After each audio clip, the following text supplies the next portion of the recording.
বিগত দিনগুলোর তুলনায় এবারের ঈদ যাত্রা স্বস্তিদায়ক হলেও ট্রেনের শিডিউল বিপর্যয়ে ভোগান্তিতে পড়েন যাত্রীরা। এছাড়া বাস কাউন্টারগুলোতে আছে যাত্রীদের দীর্ঘ লাইন। কমলাপুর রেলওয়ে স্টেশনে সকাল থেকে ছিল যাত্রীদের ভিড়। নির্ধারিত সময় কয়েক ঘন্টা পর ছেড়েছে বেশ কিছু ট্রেন। ভেতরে ঠাঁই না পেয়ে পরিবারের সদস্যদের নিয়ে কেউ কেউ উঠেছেন ট্রেনের ছাদে। বাদ যায়নি পরিবারের ছোট্ট শিশুটিও। রেলওয়ে কর্তৃপক্ষ বলছে নিরাপদ এবং সুশৃঙ্খলভাবে যাত্রা সম্পন্ন করতে তাদের চেষ্টার কোনো কমতি নেই। এদিকে রাজধানীর বাস টার্মিনালগুলোতে যাত্রীদের প্রচণ্ড ভিড়। ঘন্টার পর ঘন্টা অপেক্ষা করেও মিলছিল না বাস। এছাড়া যাত্রী হয়রানি ও বাসের অতিরিক্ত ভাড়া আদায় রোধে অবস্থান আছে সেনাবাহিনী।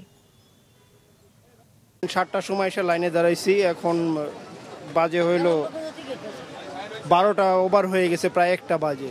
এতক্ষণ পর্যন্ত দাঁড়ানো, এই পর্যন্ত টিকিট হাতে পাইনি। অনেকক্ষণ ধরে দাঁড়া আছে আমরা রোদের মধ্যে। কাউন্টারে গাড়ি আছে কিনা তাও তো জানি না। অবস্থা অনেক খারাপ, গরম অনেক পড়তেছে। প্রায় 3 ঘন্টা যাবত দাঁড়িয়ে আছে লাইনে। গাড়ি দিতে পারলে কোনো সমস্যাই নেই, যাত্রী গাড়ি আসবে চলে যাবে, কিন্তু জ্যামের কারণে গাড়ি ঢুকতেই পারতেছে না। আমাদের হাতেও কিছু করার নাই, এটা ট্রাফিক প্রবলেম।